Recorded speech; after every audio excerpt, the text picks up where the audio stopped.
അസ്സലാമലൈക്കും. ഹായ്, നമസ്കാരം.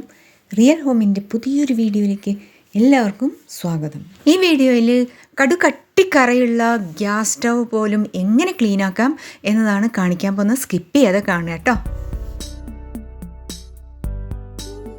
നമ്മുടെ സ്റ്റൗവിലൊക്കെ പാല്, ചായ, കറിയൊക്കെ ആയിട്ട് അഴുക്കായി കിടക്കുന്നുണ്ടാവും അല്ലേ. ചിലത് എത്ര കഴുകിയാലും ഉരച്ചാലും നമ്മൾ എന്തൊക്കെ തേച്ചാലും പോവില്ല.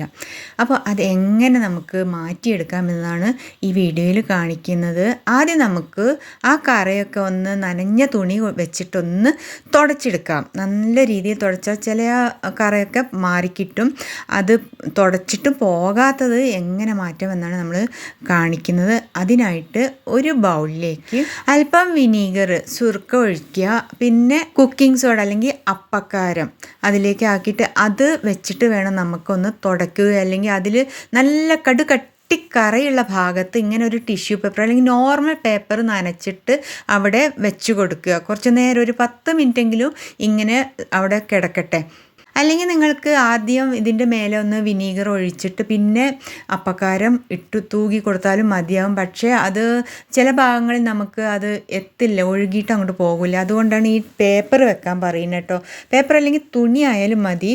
അപ്പോൾ ഇങ്ങനെ വെച്ച് കഴിഞ്ഞ് ഒരു 10 മിനിറ്റ് കഴിയുമ്പോഴത്തേക്ക് നമുക്ക് ആ കറയൊക്കെ ഏകദേശം ഇളകി വരുന്നതായിട്ടാണ് കാണാൻ പറ്റുക. എന്നിട്ട് നമുക്ക് ഇങ്ങനെ ഒരു മരത്തിൻ്റെ എന്തെങ്കിലും സ്പൂണോ എന്തെങ്കിലും മതി, അത് വെച്ചിട്ട് ഒന്ന് ഒരുതി കൊടുത്താൽ. കാരണം സ്റ്റീലിൻ്റെയോ അയണിൻ്റെ ഒക്കെ ആകുമ്പോൾ നമുക്ക് അവിടെ വരകൾ വീഴാനുള്ള സാധ്യതയുണ്ട്. അത് വരാതിരിക്കാൻ വേണ്ടിയിട്ടാണ് മരത്തിൻ്റെ എന്തെങ്കിലും കൊണ്ട്, നമ്മുടെ കയ്യിൽ ഇഷ്ടം പോലെ ഉണ്ടാവുമല്ലോ ഇങ്ങനത്തെ ചെറിയ ചെറിയ സ്പൂണൊക്കെ, അതൊക്കെ വെച്ചിട്ട് ഒന്ന് ക്ലീൻ ആക്കാവുന്നതേ ഉള്ളൂ. അതുപോലെ ഈ ഗ്ലാസിൻ്റെ ടോപ്പൊക്കെ നന്നായിട്ടൊന്ന് ഈ വിനീഗറിൻ്റെ ബാക്കിയുള്ള വെള്ളം കൊണ്ട് നന്നായിട്ടൊന്ന് തൂകി കൊടുക്കുക. അതുപോലെ ആ ടിഷ്യൂ പേപ്പറും എവിടെയാണ് കറയുള്ളത് അവിടേക്ക് ഒന്ന് വെച്ച് കൊടുക്കുക. 10 മിനിറ്റ് അധികം വെച്ചാലും ഒരു പ്രശ്നവും ഇല്ല. ആ കറിയൊക്കെ നന്നായിട്ട് ഇളകി വരും. നമുക്ക് ഈ സ്പാച്ചുല ചെറിയ ചെറിയ സ്പൂൺ മരത്തിൻ്റെ കിട്ടില്ല, അതുകൊണ്ട് നന്നായിട്ടൊന്ന് അവിടെയൊക്കെ ഒരുതി കൊടുക്കുക. അതുപോലെ നമുക്ക് ഈ ബർണർ ഒന്ന് എടുത്ത് മാറ്റാം. കറ ശരിക്കും പോയില്ല എന്ന് കാണുകയാണെങ്കിൽ ഒന്നും കൂടി ആ സുർക്ക ഒഴിച്ചിട്ട് അതിൻ്റെ മേലെ കൂടെ സോഡ അപ്പക്കാരം ഒന്ന് തൂകി കൊടുക്കുക. അപ്പോൾ അത് നന്നായിട്ട് റിയാക്ട് ചെയ്തിട്ട് ആ കറയൊക്കെ ഇളക്കി കളയുന്നതാണ്. അതിനുശേഷം നമുക്ക് ഒന്നുകിൽ ഇതൊക്കെ ഒന്ന് തുടച്ചെടുത്തതിന് ശേഷം സോപ്പ് ലിക്വിഡില്ലേ, വിമ്മോ എന്തെങ്കിലും യൂസ് ചെയ്തിട്ട് ഒന്നും കൂടി ഒന്ന് തുടച്ചാൽ നല്ല ഷൈനായിട്ട് നമ്മൾ പുത്തൻ സ്റ്റൗവായിട്ട് കിട്ടും. അപ്പോൾ നമുക്ക് ഇത് ഒന്നും കൂടി, കാരണം കുറച്ച് അധികം കട്ടിയുള്ള കറിയാണ് കേട്ടോ. ചായ മറിഞ്ഞു പോയതാണ്. അത് നമ്മൾ നോക്കിക്കൊണ്ടിരിക്കുമ്പോഴേ ചായ മറിയുമല്ലോ, അങ്ങനൊരു സംഭവമാണ്. ചായക്ക് നമ്മുടെ സ്റ്റൗവിനോട് ഭയങ്കര അസൂയാണ്. അപ്പോൾ നമ്മളത് കളയാൻ വേണ്ടിയിട്ടാണ് ഈ സുർക്കയും അതുപോലെ അപ്പക്കാരം യൂസ് ചെയ്യുന്നത്. നമ്മൾ ഈ സ്പാച്ചുല ഏത് രീതിയിൽ വേണമെങ്കിലും നമുക്കത് കളയാൻ വേണ്ടിയിട്ട് യൂസ് ചെയ്യാം.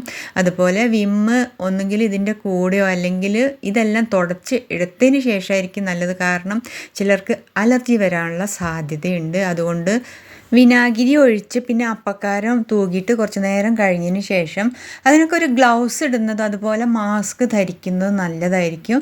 വിനാഗിരിയും അപ്പക്കാരവും തൂകിയതിന് ശേഷം ആ കറയൊക്കെ ഒന്ന് ഇളക്കിയെടുത്തതിന് ശേഷം നമുക്ക് വേണമെങ്കിൽ വിമ്മ് ഒഴിച്ചിട്ട് ക്ലീൻ ആക്കാവുന്നതേ ഉള്ളൂ. അങ്ങനെയും ചെയ്യാം കേട്ടോ. ഒന്നിച്ചിടണം ഇല്ല, കാരണം റിയാക്ഷൻ ചിലർക്കത് അബദ്ധമാകും. അതുകൊണ്ടാണ് പറയുന്നത് കേട്ടോ.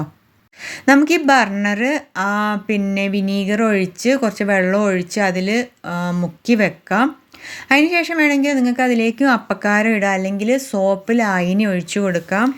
ഇപ്പം തന്നെ കണ്ടില്ലേ, ഇളകി വരുന്നുണ്ട്. ആ കറയൊക്കെ ഒന്ന് ഇളകി വരുന്നുണ്ട്, കണ്ടോ. വിരൽ കൊണ്ട് ഇങ്ങനെ ആക്കുമ്പോഴേ നമുക്ക് കാണാൻ പറ്റും. ഇത് കുറച്ച് കട്ടിയുള്ള കറയാണ്. അപ്പോൾ ഇത് കളയണമെങ്കിൽ നമുക്ക് കുറച്ച് നാരങ്ങാ നീരോ പുളിയുള്ള എന്തെങ്കിലും, അല്ലെങ്കിൽ പുളി തന്നെ എടുക്കാം.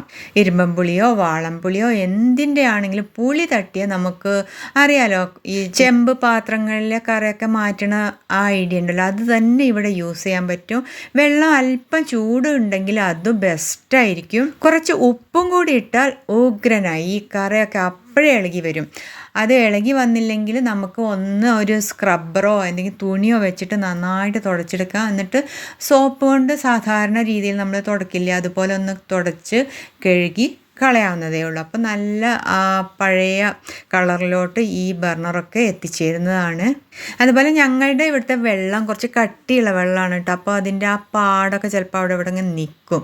എത്ര തുടച്ചാലും അതിൻ്റെ പാട് കിടക്കും. അതൊരു ബുദ്ധിമുട്ടുള്ള കാര്യമാണ്. ഞാൻ പിന്നെയും തുണി വെച്ച് തുടച്ചെടുക്കലാണ്. അപ്പം നമ്മുടെ ബർണറിൻ്റെ ആ ബ്ലാക്കൊക്കെ മാറി മാറി വരുന്നുണ്ട്. അതൊരു 10-15 മിനിറ്റോ കൂടുതലിട്ടാലും ഒരു പ്രശ്നവും ഇല്ല. ഈ ബ്ലാക്കൊക്കെ നന്നായിട്ട് അങ്ങോട്ട് ഇളകി പോകുന്നതാണ്. അപ്പോഴേ നമുക്ക് നമ്മുടെ ഗ്യാസ് ലാഭിക്കാവുന്നതാണ്. കാരണം ഇതിലൊക്കെ തട്ടിയിട്ട് ചിലപ്പം ഗ്യാസ് അത്രയും നമുക്ക് വേസ്റ്റ് ആയിരിക്കും. നമ്മളപ്പം കുറച്ച് നാരങ്ങ നീരും കൂടി ഒഴിച്ചു കൊടുക്കുകയാണ് കേട്ടോ. ഒന്നുകിൽ നിങ്ങൾക്ക് നാരങ്ങ എടുത്ത് ഇതിൻ്റെ മേലെ നന്നായിട്ട് ഒരുതി കൊടുക്കാം. എന്നിട്ട് ഒരു സോപ്പിൻ്റെ സ്ക്രബ്ബർ വെച്ചിട്ട് നന്നായിട്ട് തേച്ചാൽ നമ്മുടെ ഇതൊക്കെ പളപ്പളാ തിളങ്ങുന്നുണ്ട്. നല്ല ക്ലീനായിട്ട് കിട്ടിയിട്ടുണ്ടല്ലേ. നമ്മുടെ സ്റ്റവ് അസലായിട്ട് കത്തുന്നുണ്ട്. ഇങ്ങനെ ക്ലീൻ ആക്കിയാൽ ചിലപ്പോൾ ഈ സ്റ്റാൻഡ് ചെറുതായിട്ട് തുരുമ്പിക്കുണ്ടാവും അല്ലേ. അപ്പം നമുക്ക് എന്താ ചെയ്യേണ്ടതെന്ന് വെച്ചാൽ നന്നായിട്ട് സോപ്പ് കൊണ്ട് കഴുകി നല്ലൊരു ഉണങ്ങിയ തുണി വെച്ചിട്ട് നന്നായിട്ട് ഒപ്പിയെടുക്കുക. രാത്രി എല്ലാ പണിയും കഴിഞ്ഞിട്ട് അല്പം വാസലിൻ എടുത്ത് തൂക്കി കൊടുത്താലും മതി. രാവിലെ ആകുമ്പോഴത്തേക്കും തുടച്ച് കളയണം കേട്ടോ. അപ്പോൾ നമ്മുടെ ഈ കൊച്ചു വീഡിയോ ഇവിടെ നിർത്തുകയാണ്. അടുത്തൊരു നല്ലൊരു വീഡിയോ വരേക്കും. അസ്സലാമു അലൈക്കും, നമസ്കാരം, bye. Thank you for watching my video.